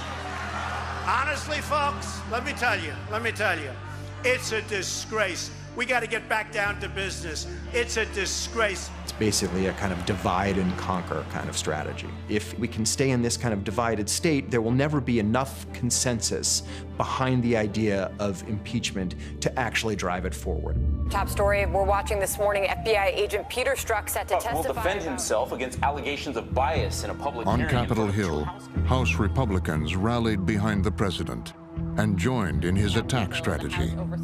Republicans are in protect mode. Ahead of the midterm elections, they want to protect their president, a president they think is under siege from his own government. This hearing is going to be explosive. We will have full analysis and reaction. They saw that the Giuliani strategy was really quite effective. And if you go after Mueller and you go after the Justice Department, maybe it'll work. The Republicans target top FBI agent Peter Strzok. Testimony that you are about to give shall be the truth, the whole truth, and nothing but the truth, so help you God. Months before, Mueller had removed Strzok from his team. Pete Strzok is the embodiment of the president's defender's case, that the FBI and the Justice Department are biased against Donald Trump and the people surrounding him, and this whole investigation is tainted. The hearing focused on text messages critical of the future president between Strzok and an FBI attorney with whom he was having an affair. You want me to read this? Yes, please. Yes, sir. OMG, he's an idiot. July 19, 2016. Hi, how was Trump other than a douche? Melania? July 21st, 2016. Trump is a disaster. I have no idea how destabilizing his presidency would be. Ms. Page said, not ever going to become president, right? Right? No, he's not. We'll stop it. Repeat that again. No, he's not. We'll stop it. Peter Strzok did and said things that gave them ammunition to say, well, you must be biased, therefore the whole investigation is biased, therefore the whole thing is discredited. Strzok said his personal opinions didn't affect his work. and a DOJ Inspector General's report found no evidence that it had. You have come in here and said, I had no bias. And you do it with a straight face. And I watched you in the private testimony you gave. And I told some of the other guys, he is really good. He's lying. He knows, we know he's lying. And he can probably pass the polygraph. It's amazing. Mr. Chairman. No, this is my Mr. Chairman, I'm sorry, point of order. It was an outcry of the Republican base, fed up with the establishment. A government was at war with itself in that moment. And Louis Gohmert was the congressman who personified that battle. Gentlemen, It's my time. That's a gentleman from Rhode Island will suspend. No, the disgrace, what this man has done. The gentleman from Texas will suspend for a moment. There is the disgrace. And it won't be recaptured anytime soon because of the damage you've done to the justice system. And I can't help but wonder when I see you looking there with a little smirk, how many times did you look so innocent into your wife's eye and lie to her about Lisa? Mr. Chairman, this is outrageous. The credibility of a witness is always an issue. Mr. Chairman, please. Have you Mr. Chairman, this is intolerable harassment of the witness. What's wrong with that? You need your medication. Peter Strzok becomes a perfect exemplar for them. You know, the symbol of all that they can attach to this, cabal at the top of the FBI. Chaos on Capitol Hill. The circus landed in D.C. The fireworks on Capitol Hill unfolding on live TV at times. Republicans and Democrats clashing on Capitol Hill today in the nth degree. Republicans were now joining Trump's war against Mueller, the Justice Department, the FBI, and the threat of impeachment. Trump has stronger support among Republicans than just about any president of the last 8. He's caused a lot of politicians to cower before him. Politicians who otherwise are people of integrity and otherwise don't agree with any of this, and they've gone along because he controls the politics of his party, including their ability to get reelected. It's really an amazing thing.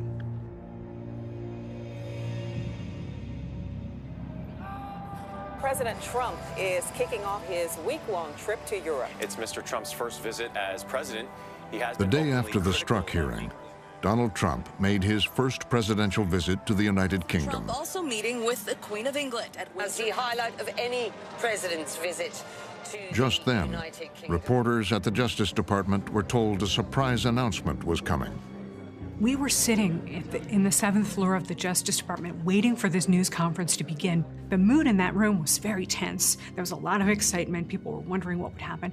And on the screen was CNN footage. Right now. Let me just stop you there. The Deputy Attorney General is speaking in Washington. Fascinating. Let's listen in. 11 of the defendants are charged with conspiring to hack into computers, steal documents, and release those documents with the intent to interfere in the election. Rod Rosenstein came out and said, we have identified Russian GRU officers down to the offices where they sat and their exact names.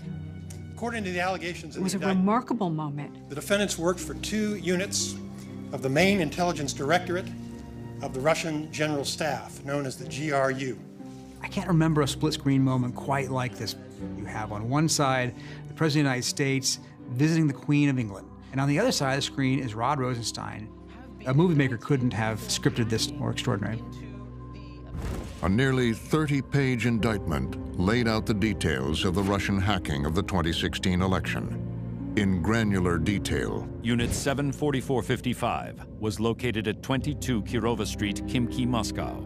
A building the conspirators activated ex-agents keylog and screenshot function between 4:19 p.m. and 4:56 p.m. searched for certain words and phrases. It is by far the most extensive evidence laid out publicly that almost makes it irrefutable that Russia did do this. The indictments were the work of special counsel Robert Mueller. After a year of listening to Trump say this is all a witch hunt, this is all fake news, nothing is real, there was no collusion, here's Mueller's answer. Oh, really? Look at this. Look what we have. When we confront foreign interference in American elections, it's important for us to avoid thinking politically as Republicans or Democrats, and instead to think patriotically as Americans. Rosenstein, I'm quite sure, enjoyed going out there with an affirmation of Justice Department independence to be able to announce these indictments about something that Trump says is a witch hunt. He's been trashing this investigation for over a year. What a statement of DOJ independence. Well, you've been listening to the Deputy Attorney General with a news conference timed literally as the US President and his wife were walking into Windsor Castle for tea. The Deputy Attorney General... It was a dramatic scene, and for President Trump, yet again, the cloud, as he calls it, hangs over his entire presidency, that he doesn't really understand where it's going or what's coming next, and if it's coming for him. With tensions between the U.S. and Russia at the highest level since the Cold War. President Trump's Helsinki summit with President Vladimir Putin. 3 days later, in his first one-on-one summit with Vladimir Putin, President Trump showed little concern about the indictment of the Russian officers. We've been waiting for now for quite some time. It is very testy in here. I think everybody in the room knew that there was the potential that we were going to be witnessing something extraordinary. Then they came forward. On television around the world, they would answer a few questions. President Trump is standing next to the person who intelligence agencies say ordered the hacking and the meddling of our elections. I have just concluded a meeting with President Putin on a wide range of critical issues for both of our countries. Staff has no idea what's going to happen, obviously. This is a president who doesn't stick to the script, so you never know for sure what he's going to say. Mr. President, you tweeted this morning that it's U.S. foolishness, stupidity, and the Mueller probe that is responsible for the decline in U.S. relations with Russia. Yeah, I hold both countries responsible. I think that the United States has been foolish. I think we've all been foolish. He launches into a monologue, a rampage about we're to blame, the Russians might be to blame, but we're also to blame. I think that the probe is a disaster for our country. I think it's kept us apart. It's kept us separated. There was no collusion at all. Everybody knows it. President Putin denied having anything to do with the election interference in 2016. Every U.S. intelligence agency has concluded that Russia did. My first question for you, sir, is who do you believe? Who do you believe? That's the starkest possible way to put that question to the president. My people came to me, Dan Coates came to me, and some others. They said they think it's Russia. I have President Putin. He just said it's not Russia. I will say this, I don't see any reason why it would be. This was somebody who only days after an indictment against Russian military officials appeared to be siding with a foreign country as opposed to the conclusions of U.S. intelligence and U.S. law enforcement. I will tell you that President Putin was extremely strong and powerful in his denial today.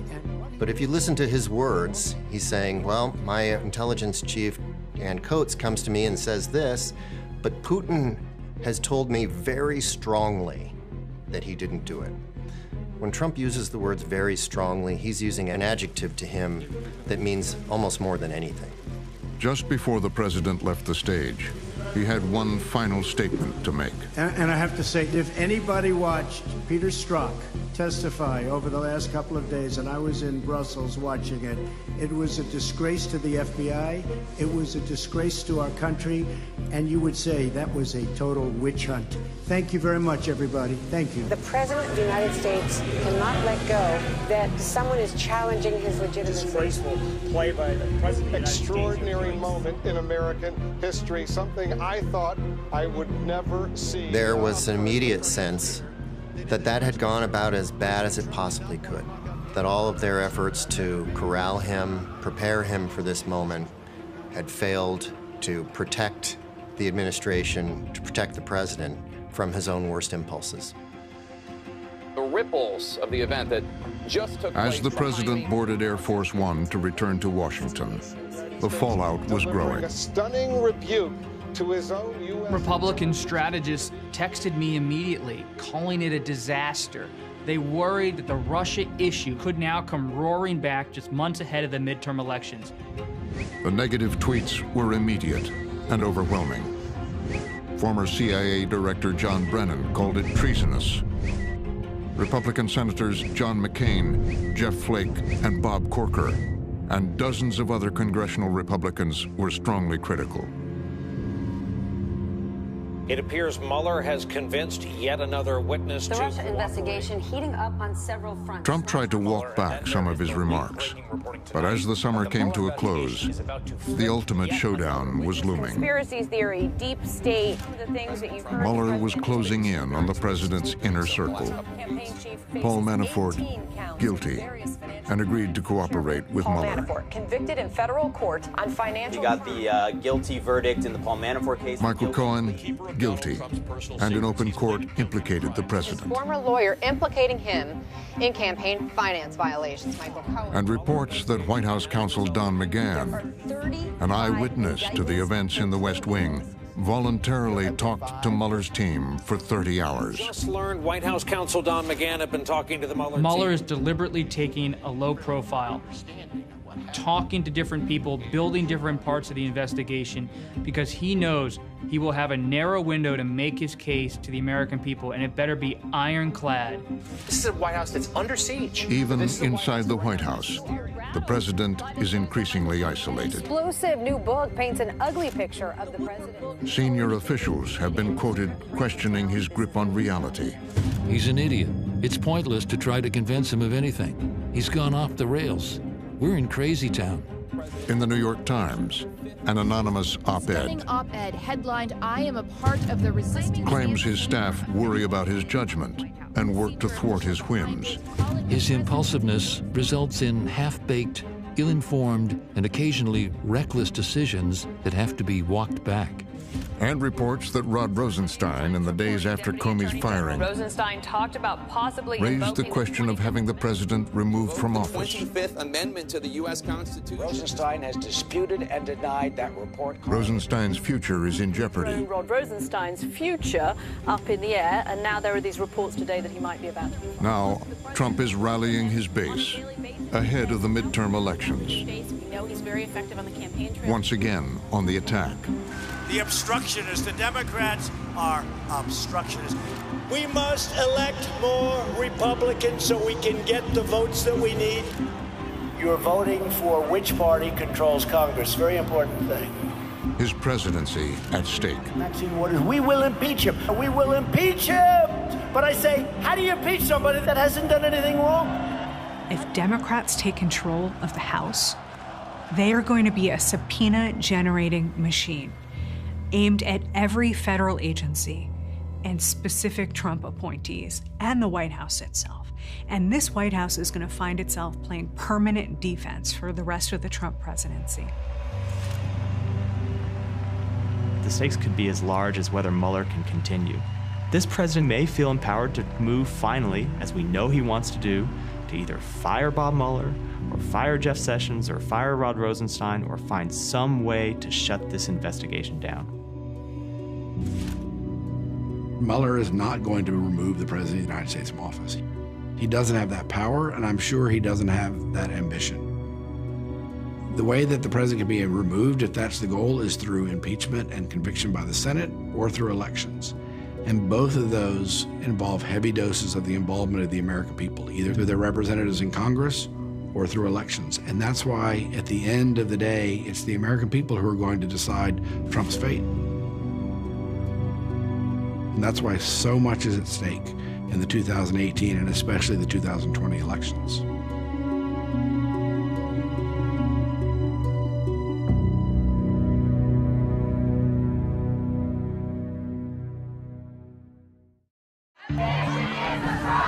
They're paying into a pension that the state promised is going to be there.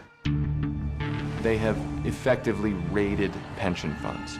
The bill will come due. Many pension funds take on more risk. They're trying to gamble their way out of the problem. Get the New York money managers out of my pension! This is a crisis of epic proportion. Next time on Frontline. Go to pbs.org/frontline for our latest reporting on the Russia investigation. This is a pure and simple witch hunt. Thank you very much. And as part of Frontline's Transparency Project, see key quotes from the film in context. This was the most aggressive campaign that the Russians ever mounted in the history of our elections. So the stakes could not be higher. Connect to the Frontline community on Facebook, Twitter, and pbs.org/frontline.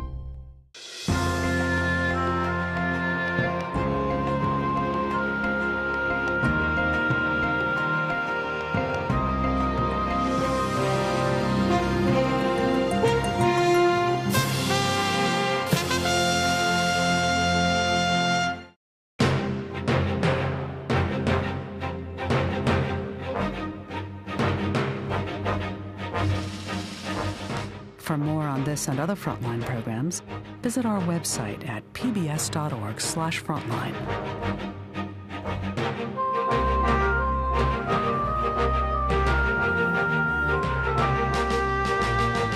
To order Frontline Trump's Showdown on DVD, visit Shop PBS or call 1-800-PLAY-PBS. This program is also available on Amazon Prime Video.